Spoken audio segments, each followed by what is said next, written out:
지난 9월 18일부터 말씀을 나눴던 야고보서가 오늘로 이제 끝을 맺게 되어집니다. 야고보서의 주제가 신행일치, 믿음과 행함은 같이 가야 된다. 믿음 있는 사람은 반드시 말씀이 삶 속에서 나타나고 열매를 맺게 된다.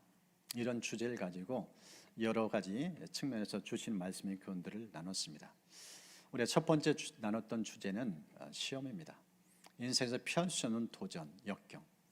이 시험의 문제에 만만치 않은데 그 시험 어떻게 풀고 해결할 것인가, 그런 지혜에 대해서 우리가 들었고, 또 연이어서 나눴던 말씀들은 우리 인생을 살면서 언어 생활이 참 중요한데 때로는 입을 잘못 열어서 사람들에게 상처를 주고 고통을 줄 때가 있다. 그래서 지혜로운 언어 생활 어떻게 해야 되는가, 그런 말씀들을 나눴습니다. 그리고 우리 지난주에 살펴봤던 말씀은 우리 인생의 주인, 무엇을 주인 삼아 사는가. 어떤 사람은 재물을 주인으로 삼기도 하고 어떤 사람은 하나님 주인으로 삼는다. 참된 주인은 제도 믿고 살자. 그런 말씀을 나눴습니다. 이제 오늘 말씀은 이제 믿음의 결론인데 오늘 주제는 기도입니다. 오늘 주제는 기도예요. 근데 이 기도 부분이 야고보서 1장 첫 부분에도 나왔는데 이 마지막 부분에 또 나옵니다. 이 야고보서를 쭉 보면서 매주마다 나누면서 이번에 참 주시는 의미가 있다, 이런 생각들을 이제 말씀 준비해서 깨닫게 됐습니다.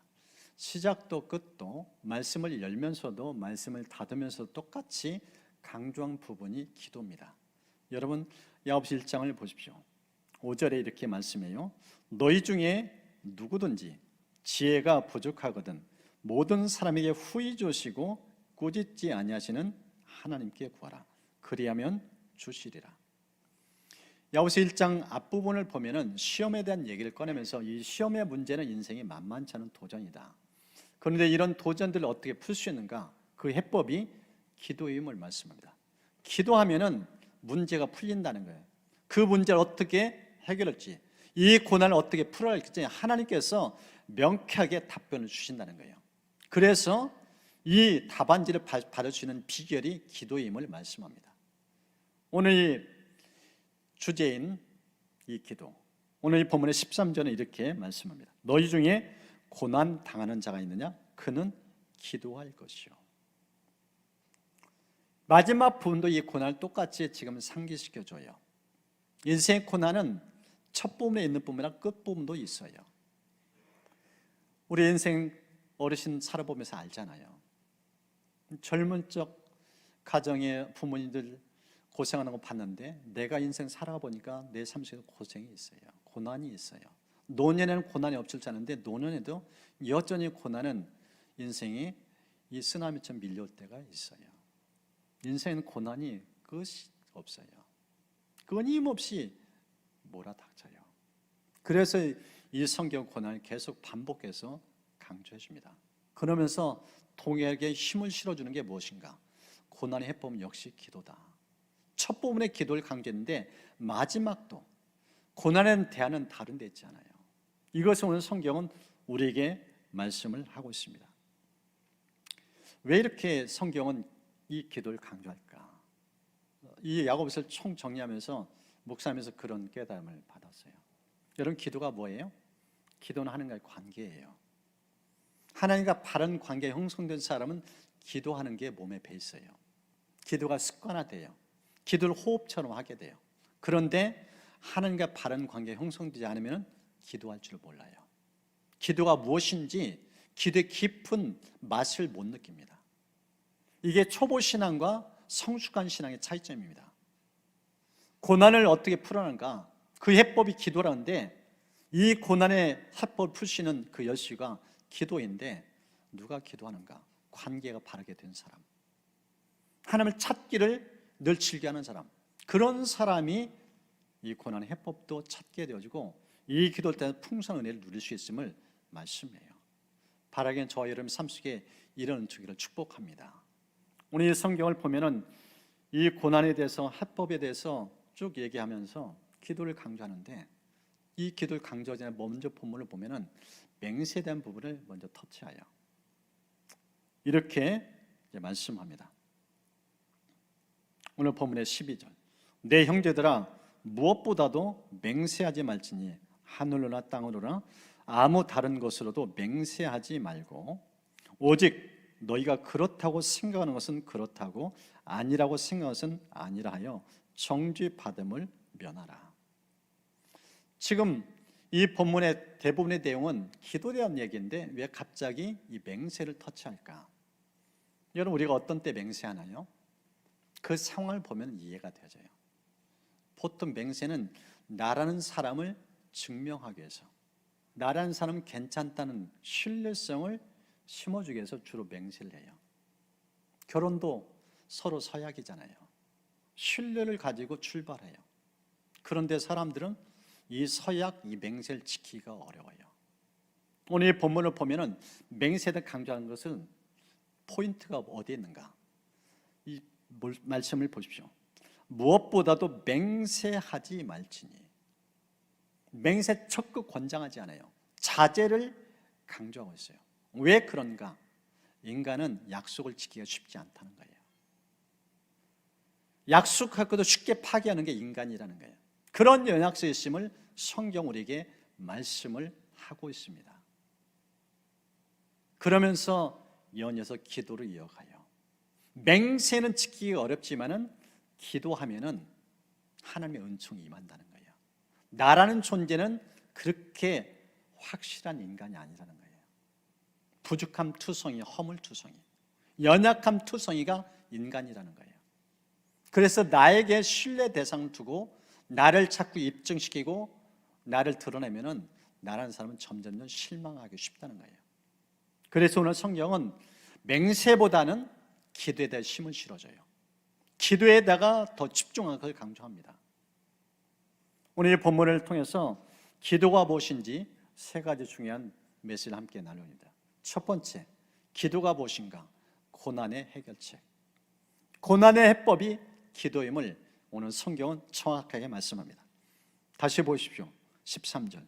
너희 중에 고난 당하는 자가 있느냐? 그는 어떻게 하라고요? 기도하라. 고난은요, 하나님께서 왜 우리에게 허락하는가? 왜 우리 속에 이 고난의 바람을 불어오게 하는가? 오늘 성경 정확하게 메시지를 들려줘요. 기도의 자리로 초대한다는 거예요. 고난은 내 힘, 내 지혜 자랑하는 때가 아니라는 거예요. 고난 생각보다 버겁습니다. 만만치 않아요. 저도 결혼해서 출발하는데 얼마 안 가서 이 고난의 바람에 부닥치는데 상상을 초월해요. 저는 그때 깨달았어요. 우리 부모님이 얼마나 인생길을 걸어가느라 힘들었는지. 부모 밑에 있을 때는 몰랐어요. 내가 결혼해서 가정을 이뤄보니까 만만치 않아요. 인생의 도전, 역경, 이 고난, 사람이 감당해 너무 힘겨워요. 버거워요. 그래서 엎드릴 수밖에 없어요. 고난은 엎드려야 이길 수 있어요. 극복할 수 있어요. 무릎 꿇지 않으면 해결할 수 없는 것이 고난이에요. 오늘 성경 그 메시지를 들려줍니다. 너희 중에 고난당한 있느냐? 그는 기도하라. 기도의 자리로, 기도의 실로 하나님 초대한다는 것을 보여줘요. 초청장이에요. 하나님 보좌 앞으로 나오라는 거예요. 은혜의 보좌 앞으로 나오면은 이 고난 하나님 능히 해결해 준다는 메시지가 정확하게 들려주고 있습니다. 성경을 보면은 이 고난 속에서 기도를 통해서 하나님 만났던 사람들이 곳곳에 등장합니다. 대표적 히스기야, 한나라의 최고 통치자, 왕인데 개인의 문제도 있었고 나라의 문제도 있었어요. 개인적으로는 건강이 악화됐어요. 몸져 누웠어요. 중병이에요.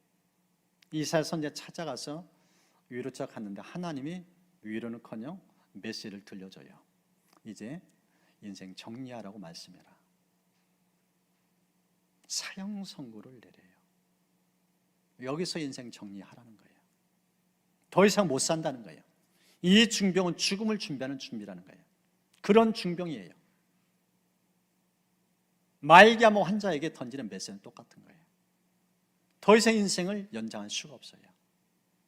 이런 도전을 겪었을 때 힐색의 반응, 벽을 향해서 하나님께 기도해요.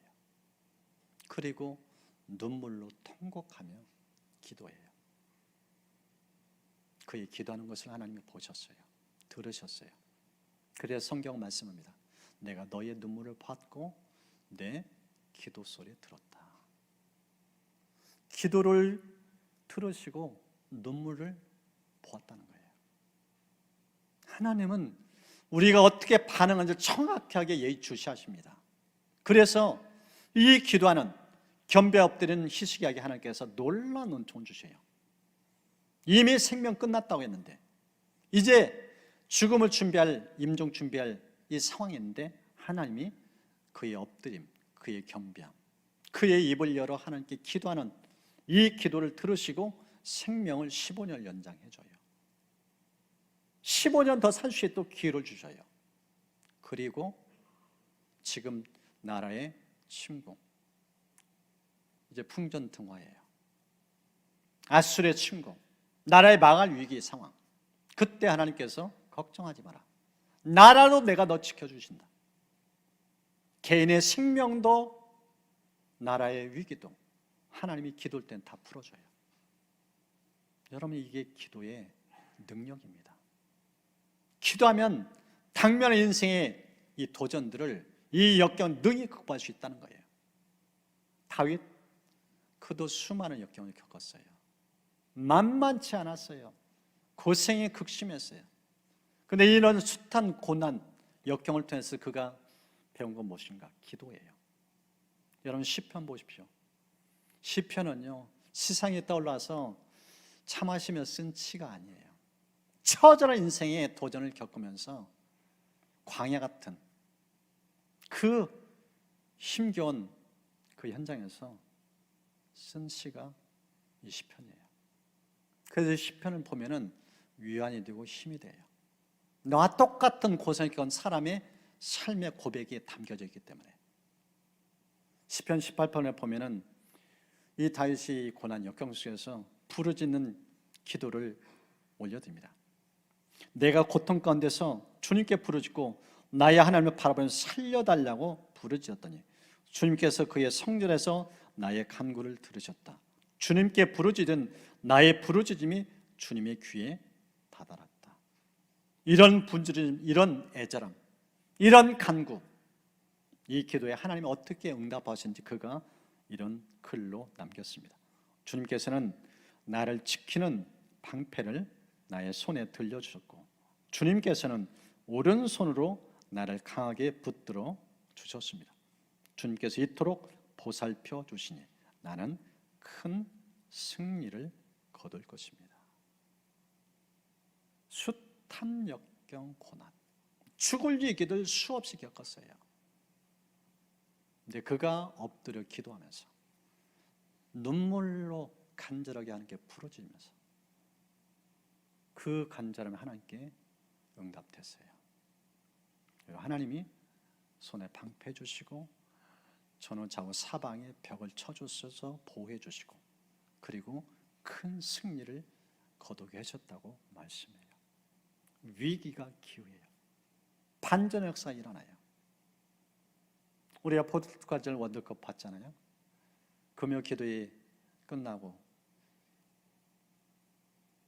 이제 올라가는데 보니까 소리가 들려요. 봤더니 우리 유초동부실에서 우리 젊은이들이 또 우리 10대들이 그 응원을 하더라고요. 그래서 저도 같이 좀 봤어요. 얼마나 졸이는지. 1대1 했는데 나중에는 2대1로 이기잖아요.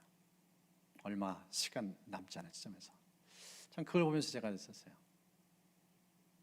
아내가 같이 기도하면서 그 장면을 생각하면서 했는데 하나님, 인생은 도전도 있고 역경도 있고 내 힘으로 내 실력으로 안 되는 상황인데 반전의 은혜를 주시는 분이 하나님을 믿습니다. 반전의 역사에 있으니까 통쾌해요. 얼마나 기쁜지. 여러분, 기도는요 인생 반전의 역사를 일으켜줍니다. 완전히 몰려요. 수세예요. 포르투갈 아니에요.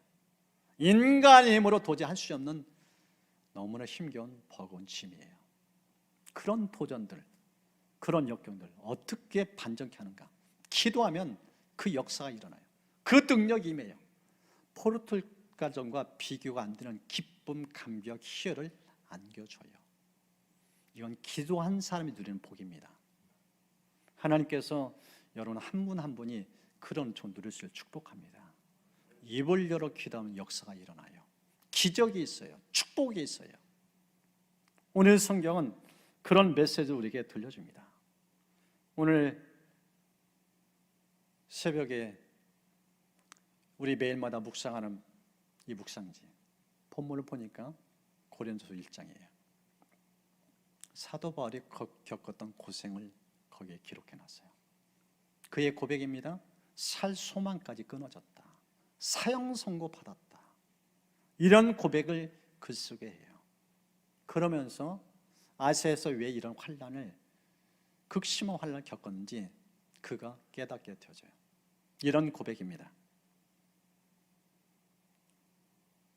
이는 우리로 자기를 의지하지 말고 오직 죽은 자를 다시 살리시는 하나님만 의지하게 하십니다. 이는 우리로 자기를 의지하지 말고 오직 죽은 자를 다시 살리시는 하나님만 의지하게 하십니다. 고린도서 1장 9절 말씀이에요. 여러분, 고난은요 내려놓음의 시간이에요. 내가 붙들었던 거, 내가 의지했던 거. 여러분, 사형 선고 받으면 인간적 모든 신뢰 기반 다 무너집니다. 돈 아무것도 아니에요. 내가 그동안 믿고 의지했던 것 아무것도 아니에요. 그런 것 가지고 그 고난을 이길 수가 없어요. 바울의 고백이에요. 그도 숱한 고난을 겪었어요. 그가 깨닫던 거. 왜 이렇게 사형 선고를 받을 정도로 살 수만이 끊을 정도로 이 극심한 어려움이 고난을 겪었는가, 닥쳤는가? 딱 하나예요. 하나님만 붙들라고. 하나님만 붙들라고. 양손에 생각보다 쥐고 있는 게 많아요. 이것 내려놓으라는 거예요. 이것 내려놓아야 진짜 하나님만 붙잡는다는 거예요. 왜 우리에게 이런 고난을 허락하시는가? 믿음의 연단이에요. 하나님만 붙잡으라는 거예요. 이 싸움입니다. 진짜 믿음의 사람, 하나님 없이는 못 사는 사람, 그런 사람 만들기 위해서 하나님이 이 고난을 허락하신다고 말씀하셔요. 그래서 여러분, 고난 닥칠 때요 자꾸 인간적으로 풀려고 하면 안 돼요. 내려놓을 때인데 자꾸 붙잡으려면 더 힘들어져요. 더 고통스러워져요. 정신 차려 빨리 깨달아야 됩니다. 하나님이 내려놓으라구나. 그거 빨리 내려놓아야 진짜 하나님만 붙잡아요. 오직 기도만 전념하게 됩니다. 여러분 삶 속에 그런 은총 있기를 주의 이름으로 축복합니다. 이 본문에 나타난 두 번째 메시지, 기도란 무엇인가? 교회의 핵심 사역이라는 거예요. 교회의 핵심 사역. 여러분 본문의 14, 15절 보십시오. 너희 중에 병든 자가 있느냐? 그는 교회의 장로들 청할 것이요. 그들은 주의 이름으로 기름을 바르며 그를 위하여 기도할지라. 믿음의 기도는 병든 자를 구원하리니 주께서 그를 일으키시리라. 혹시 죄를 범하였을지라도 사하심을 받으리라. 여러분 이 본문을 보면 교회에 환자가 있어요. 인생에 이런저런 고난이 있지만 대부분은 몸 밖에서 일어나요. 외부로부터 몰려와요. 그런데 이 질병은 몸 안에서 일어나요. 그러니까 힘들어요. 고통스러워요. 이 고통이 끊이지가 않아요. 늘 이 고통을 짊어져 사는 게 환자의 현실이잖아요. 근데 이 성경을 보니까 이 질병에 놓이는 사람, 이 병 때문에 고통받는 사람 어떻게 교회가 도와야 되는가? 오늘 성경은 교회 지도자를 초청하라고 말씀해요. 신방을 요청하라는 거예요. 신방하면은 사람만 가는 게 아니라고 말씀하세요. 오늘 성경 보니까 지도자를 초청해서 지도자를 기도하면 오늘 성경 보십시오. 주께서 그를 일으키시리라. 주께서 그를 일으키시라. 사람은 기도할 따름이에요. 치유는 누가 해요? 주님이 하신다는 거예요. 여러분, 교회는 사람이 모인 곳일 뿐만 아니라 이 교회는 보이지 않는 주님이 교회를 통치하셔요. 다스리셔요. 이끌어 가셔요. 왜 우리가 기도해야 되는가? 교회의 주인 되신 예수님이 일하도록 기회를 주는 거예요. 내가 일하는 것과 주님이 일하는 건 차이가 있어요. 질병의 문제 우리가 해결 못해요. 지금 의학이 좋아서 좋은 의사 만나면, 명의 만나면 웬만한 질병도 많이 치유되고 고침받아요. 그런데 어떤 질병은요, 인간이 안 돼요. 의학이 안 돼요. 명의도 두 손 들어요. 그런 문제 앞에, 그런 도전 앞에 어떻게 풀 수 있는가? 오늘 성경은 교회 지도를 초청하는 거예요. 그 사람의 은사가 있어서 아니에요. 그가 입으려면 주님이 일하신다는 거예요. 오늘 성경 그 메시지를 들려줍니다. 우리 교회 질병부터 이런저런 도전, 인생의 가정마다 어려운 문제 어떻게 풀어가는가 함께 기도하라는 거예요. 지도를 초청해서 함께 기도하라는 거예요. 그럴 때 주님이 그 문제를 풀어준다는 거예요. 믿음의 기도는 병든 자를 일으킨다고 표현하고 있어요. 주님이 고치신다고 약속하고 있어요.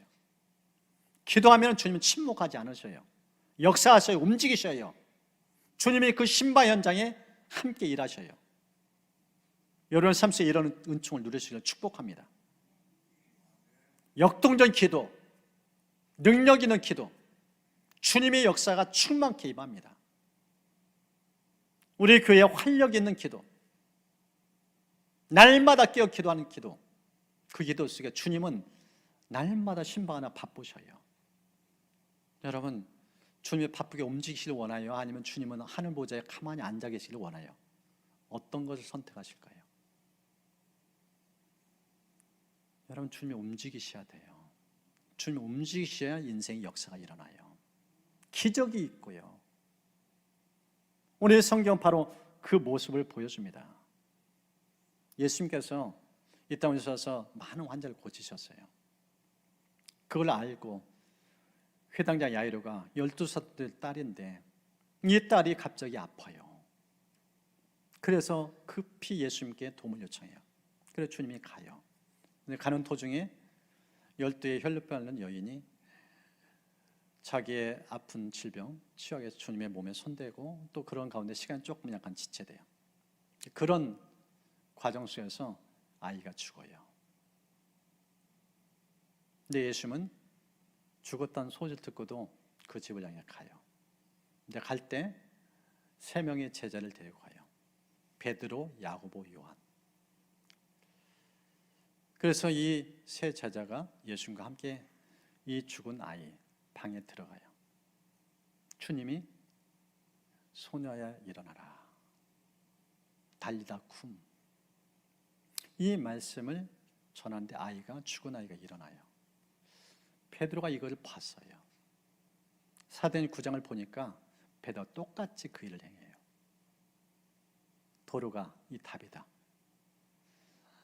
선행도 하고 구제도 했던 참 사람들에게 선을 덕을 많이 끼쳤던 이 여인이 죽어요. 그리고 이 소식을 이 베드로까지 전해줘요. 베드로를 초청해요. 그가 시신 있는 이 다비다 방에 들어가요. 그러면서 그가 취한 태도 무릎 꿇고 기도해요. 예수는 똑같이 행동해요. 그리고 입을 열어 말씀해요. 다비다야 일어나라. 그러니까 죽은 이 여인이 일어나요. 마치 잠에서 깨어나듯이. 하나님이 어떻게 일하시는가? 죽은 자도 이렇게 세워요. 잠자는 자도 깨우게 하셔요. 어떤 사람을 통해서요? 기도하는 사람. 베드로가 능력이 있나요? 베드로가 권능이 있나요? 베드로가 가니까 주님이 같이 침방에 동참하셔요. 주님이 이렇게 세우신 거예요. 우리 현장에 기도를 요청하고 함께 기도하면은 주님이 그 현장에 계셔요. 질병도 고치고 문제도 해결해 주셔요. 오늘 성경은 바로 그 메시지를 들려줍니다. 우리 교회 역등 주님의 일하심이 나타나기 위해서는 무엇보다도 저와 여러분이 기도하기를 힘써야 돼요. 그래서 우리 교회는 지금 중보기도 사역 주중에도 기도하고 있고, 그리고 밤 9시가 되면은 비상기도회, 기도 제목을 계속 올리면서 함께 이 기도의 시간을 지키도록, 그리고 새벽기도, 금요기도 계속 초청하고, 연말에는 송구영신 금식까지 하면서 끊임없이 기도를 도전하고 있어요. 왜 이렇게 도전하는가? 여러분, 교회에 주님이 일하시는 걸 보여야 돼요. 교회는 사람만 모인 것이 아니에요. 진짜 교회 주인 예수님 맞냐? 그걸 제대로 증명하신 것은 오직 하나, 기도밖에 없어요. 기도하는 교회는 주님이 날마다 바빠요. 날마다 일하셔요. 사도행전의 역사가 지금도 동일하게 나타나요. 그래서 그런 멋진 교회를 이끌어가기 위해서는 무엇보다도 저 여러분이 바쁘게 움직이는 것보다 하나님 앞에 머무는 게 중요해요. 엎드려야 돼요. 입을 열어야 돼요. 그럴 때 하나님께서 하늘문을 여시고 놀라운 역사를 일으켜 주십니다. 여러분, 그런 주인공 되시기를 주의 이름으로 축복합니다. 세 번째, 기도에서는 중요한 메시지. 기도가 무엇인가? 기도는요, 기적의 도구. 기적의 도구. 여러분, 본문을 보십시오. 16절. 그러므로 너희 죄를 서로 고백하며 병이 낫기를 위하여 서로 기도하라. 의인의 간구는 역사하는 힘이 큼이니라. 의인의 간구는 역사하는 힘이 큼이니라. 앞서서 환자가 있을 때는 교회 지도를 초청 안 하겠어요.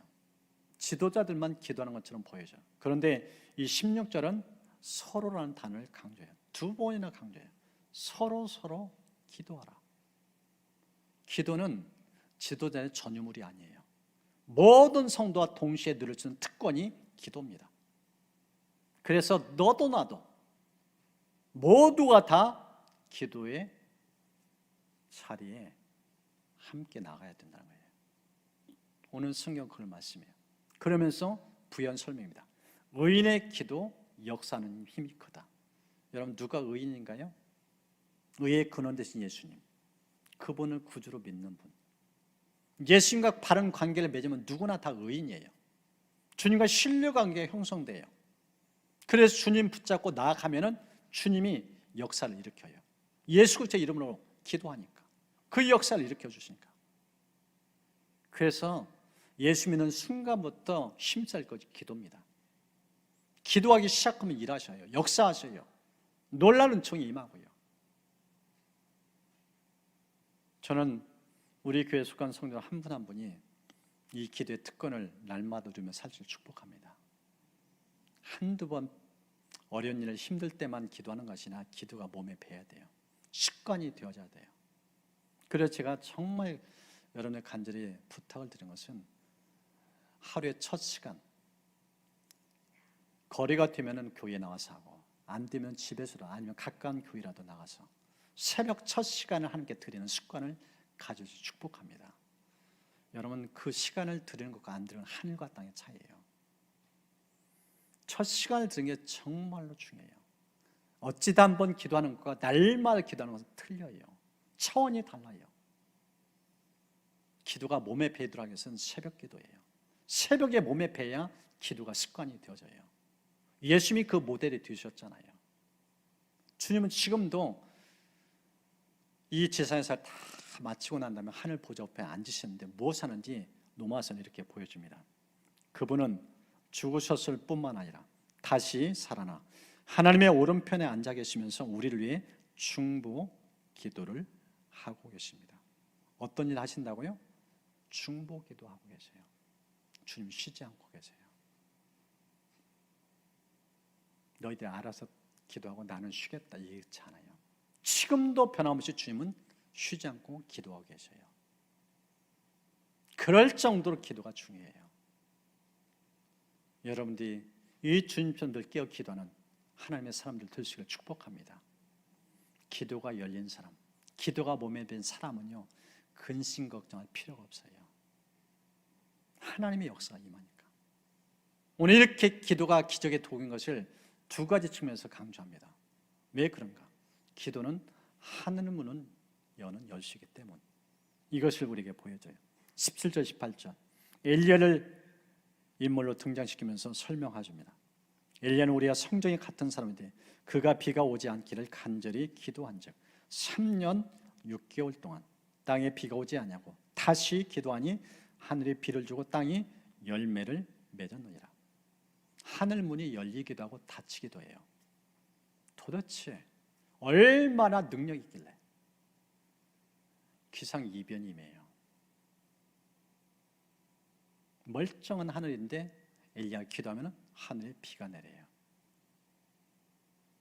하늘에 먹구름이 밀려오는데 기도하니까 먹구름이 사라져요.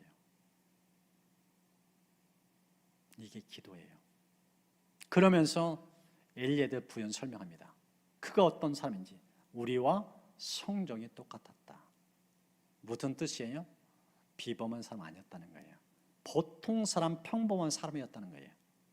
엘리야나 나나 똑같다는 거예요. 그런데 차이점이 있어요. 엘리야의 차이점, 그는 기도의 사람이었다는 거예요. 기도에 전념했다는 거예요. 열왕 18장 보십시오. 그의 기도하는 장면을 정확하게 이렇게 묘사를 해놨어요. 간절함, 그리고 절박함. 땅에 엎드렸어요. 무릎 사이에 얼굴을 넣고 완전히 조아리면서 하나님께 간절히 부르짖어요. 기도하자마자 하늘이 열렸냐? 아니에요. 7번까지 기도하는 장면이 나와요. 처음부터 하는 역사가 일어나지 않아요. 기도는 인내가 필요하다는 거예요. 그런데 엘리야의 특징, 포기하지 않았어요. 응답될 때까지 포기하지 않았어요. 약속도 주셨어요. 비 내린다는 약속. 근데 하나님께서 이 기도 응답은 어떻게 역사를 할 건가? 그의 간절함, 그의 애절함, 그리고 그의 끈질김, 포기하지 않는 그 간절함, 그 기도가 하늘이 열려요. 여기까지 나가야 됩니다. 기적을 맛보는 사람과 맛보지 않는 사람 차이점. 누구나 기도는 해요. 근데 기도의 깊이가 달라요. 차원이 달라요. 대부분의 사람들은 한두 번 기도하다가 끝나요. 응답해주면 감사하고 안 해줘도 괜찮다. 엘리야의 기도의 특징이 무엇인가? 응답 받지 않으면 견딜 수 없어요. 응답 받을 때까지 기도하는 거예요. 여러분, 한 분 한 분이 그런 주인공이 될 수 있는 축복합니다. 기도로 인생을 일궈가는 사람, 기적의 인생이에요. 하나님의 역사가 늘 나타납니다. 오늘 엘리야를 주목시키면서 말씀하고 있어요. 하나님은 우리에게 하늘을 열고 복을 주시 기뻐해요. 은혜의 담비가 있어 인생을 살 수 있습니다. 그 중심이 어디가 있는가? 무엇이 있는가? 기도의 힘을 말씀해요. 기도하는 개인, 기도하는 가정, 기도하는 교회에는 하늘 문이 열려요. 인생의 문이 열려요. 놀라운 은총이 깃듭니다. 여러분, 그걸 늘 받아 누리시길 축복합니다. 우리 교회가 그런 교회에서 여러분 한 분 한 분이 기도의 자리를 앞다퉈서 하나님께 나아가시기를 축복합니다. 이 본문에서 두 번째, 기도가 기적의 도구는 이유, 영혼도 살려요. 이런 본문의 19, 20절 보십시오. 내 형제들아, 너희 중에 미혹되어 진리를 떠난 자를 누가 돌아서게 하면 너희가 알 것은 주인을 미혹된 길에서 돌아서게 하는 자가 그의 영혼을 사망에서 구원할 것이며 허다한 죄를 덮을 것입니다. 여러분, 이 말씀을 보십시오. 미혹경의 꾀임을 받았어요. 오늘날 쉽게 얘기하면 신천지에 빠져들었어요. 어떻게 건져내요? 어떻게 그를 살려내요? 인간의 힘으로 안 돼요. 미혹경의 집에는 악한 영이 그를 통치하고 있는 거예요. 사탄이, 거짓 영이 완전히 그를 지배하고 있는 거예요. 인간의 말로 된다고? 안 돼요. 불가능해요. 경찰에도 그것도 안 돼요. 그런데 오늘 성경은 말씀해요. 지금 기도에 쭉 말씀하면서 이 얘기를 끝내요. 여러분, 엘리야 얘기, 하늘문을 여는 얘기를 우리가 들었어요. 자연계를 새롭게 만들어요. 기도의 능력이 얼마나 강력한지 그걸 보여줘요. 그런데 그걸로 끝나잖아요. 기도는요, 영계까지 영향을 미쳐요. 영적인 세계까지 영향을 미쳐요. 이 사람을 묶고 있고 이 사람을 미혹해 만든 어둠의 영, 사탄, 그걸 부수는 능력 어디에 있는가? 기도에 있어요. 여러분 18장 보십시오. 갈멜 산성에서 850대 1의 영적 전쟁을 치러요. 아합 당시 아합이 이세벨과 결혼하면서 온 나라가 우상의 소굴이 돼요. 너도 나도 다 우상 숭배가 돼요. 하나님을 떠나요. 진리를 떠나요. 완전히 거듭된 미혹의 영향을 받아요. 그런 나라, 그런 상황 속에서 엘리야가 영적 전쟁을 해요. 850대 1. 숫자로는 게임이 안 돼요. 그런데 이건 거짓과 진리의 전쟁이에요. 거짓이 아무리 세력이 강해도 진리 앞에는 힘을 잃는다는 걸 보여주는 메시지예요. 불로 임하는 신이 진짜 신이다. 불을 내려도 기도하자. 그래서 이 바알과 아세라 선지자 850 열심히 기도해요. 몸을 상해면서 응답이 없어요. 역사가 없어요. 엘리야가 기도해요. 그의 기도는 차원이 달라요. 기도할 때 불이 임해요. 역사가 임해요. 고랑까지 물을 다 태워요. 그러면서 그 장면을 보면서 백성들이 그런 고백을 해요. 여호와 그는 하나님이시로다. 여호와 그는 하나님이시로다. 믿음의 사람, 기도의 사람이 입을 열어 기도하면서 하늘의 역사 권능이 임하는 걸 보면서 우상에 속했던 사람, 거짓 영의 이끌림을 받았던 사람들이 눈이 열려요. 정신을 차려요. 잘못 믿었구나. 헛살았구나. 진짜 하나님이 살아계시는구나. 이걸 목격하면서 하나님께로 마음을 돌이키는, 그걸 보여줘요. 여러분, 기도는요 자연계로 움직일 뿐만 아니라 영계도 움직여요. 하늘을 열기도 하고 닫기도 할 뿐만 아니라 닫힌 마음도 열기도 하는 능력이 기도에 있어요. 믿지 않는 가족, 믿지 않는 이웃, 믿지 않는 친구 어떻게 믿게 만드는가? 인간의 말로요 안 돼요. 기도하면 열려요. 하나님 마음을 부드럽게도 하시고 굳게 만들기도 하셔요. 굳은 마음을 살처럼 부드럽게 하는 것이 오직 하나님의 손에 담겨져 있어요. 우리가 기도하면 주님이 사람의 마음을 부드럽게 만들어줘요. 미혹령에서 벗어나게 만들어줘요. 오늘 성경 그걸 우리에게 말씀하고 있습니다. 이제 말씀을 정리합니다. 오늘 기도의 세 가지 우리에게 교훈을 들려줘요. 첫 번째가 뭐라고 했어요? 기도는 고난의 해결책. 고난을 어떻게 풀 수 있는가?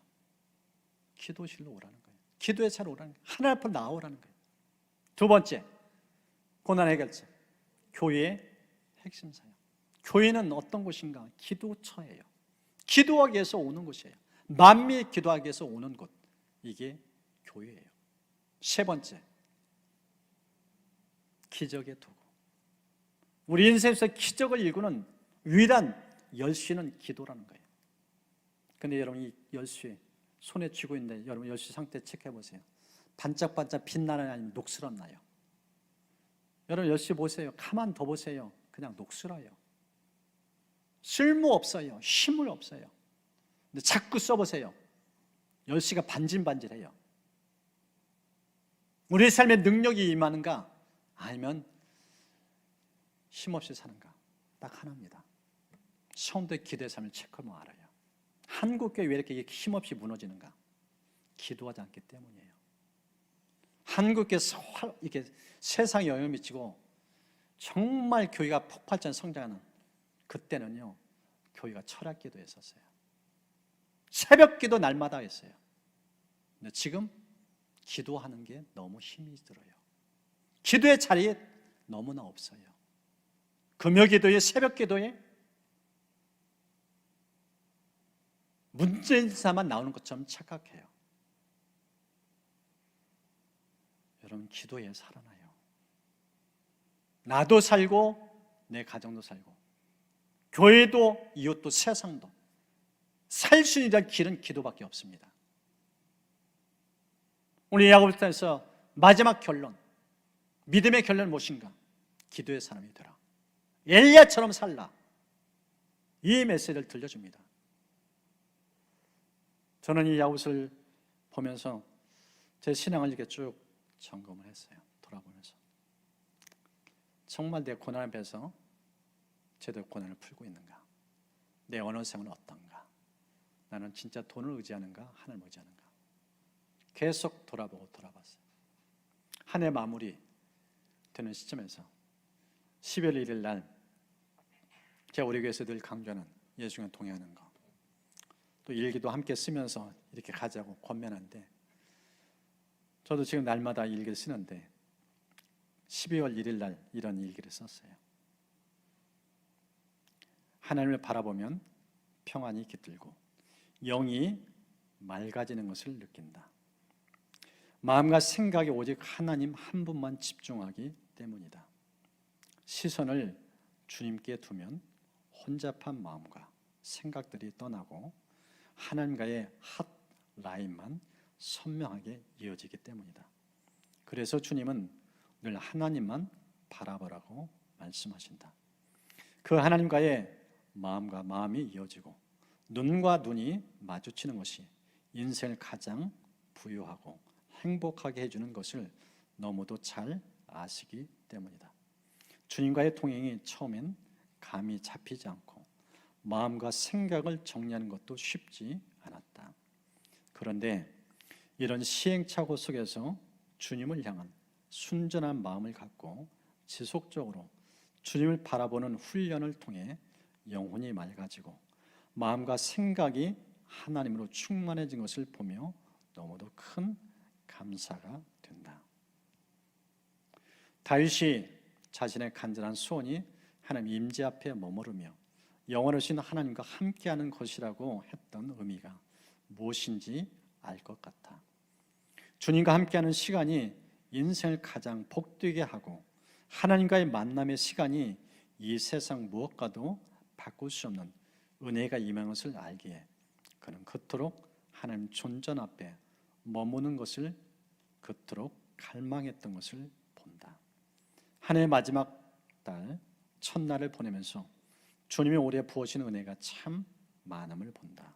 그 중에서 가장 복된 것은 날마다 주님을 바라보며 주님과 동행하려고 몸부림치며 치열하게 글로 적으며 나의 삶을 돌아본 것이다. 어떤 때는 매너리즘에 빠진 것 같은 시간도 있었고 어떤 때는 쓰고 싶지 않은 날도 있었다. 하지만 그런 중에도 주님과 날마다 동행하기로 약속하고 결단했기에 그 약속을 지키기 위해 자신을 쳐서 복종시키며 지금껏 오게 된 것이 감사하다. 주님은 순종을 기뻐하시고 주님 뜻대로 살려는 그 중심의 태도를 받으심을 보면서 주님 앞에 갈 때까지 이 믿음의 선한 싸움을 하며 살아가리라고 다짐한다. 날마다 선하심과 인자하심으로 함께해 주시는 주님께 감사와 찬양을 올려드린다. 여러분, 예수님과 동행은요 구호가 아니에요. 허상이 아니고요 실제예요. 이 동행은요 하루아침에 되어지지 않습니다. 에녹 날마다 하나님과 동행했고 그는 죽음을 보지 않고 하나님 품으로 안겼어요. 얼마나 하나님이 그런 모습을 기뻐하시는지 몰라요. 에녹처럼 살 수 있는 길이 있어요. 지혜가 있어요. 그래서 우리 교회 제자를 하면서 끊임없이 예수님 동행 훈련을 시키고 있어요. 여러분, 이 야고보서의 핵심은요 하나님과 함께하는 삶이에요. 하나님과 함께하면은 하나님과 동행하면은요 고난 이길 수 있어요. 하나님과 동행하면 언어 생활 지혜롭게 절제하게 할 수 있어요. 하나님이 내 앞에 계시는데 하나님 앞에서 거짓말, 욕설, 남의 상처 좀 할 수 있어요? 하나님 앞인데. 근데 함께하는 하나님이 안 보이니까 내 마음대로 살아요. 생각을 분별도 못해요. 하나님의 주인을 모시지 않으니까 분별력 없는 삶을 살아요. 그런데 하나님은 동행하는 끊임없이 생각을 정리하고 나를 돌아보고 그런 시간을 치열하게 보내면은요 생각의 분별력이 생겨요. 이게 하나님 주신 생각인지 내 생각인지 사탄 주는 생각인지 분별력이 생겨요. 그래서 잘못된 생각은 끊어버려요.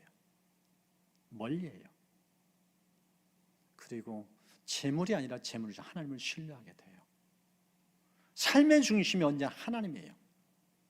이 야고보서는 핵심이 바로 그거예요. 하나님과 동행. 이 동행이 몸에 배면은 이 믿음 생활, 믿음과 행함이 일치된다는 거예요. 괴리감이 없어요.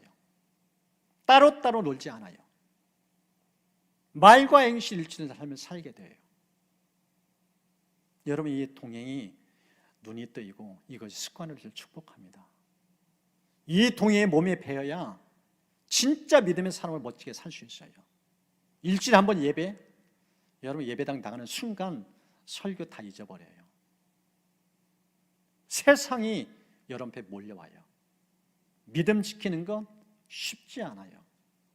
그런데 내 안에 함께 계시는 주님, 영원토록 나를 떠나신 주님, 그 주님 날마다 바라보고 주님과 교제하고 동행하면서 이 주의 손 붙잡고 살아가 보세요.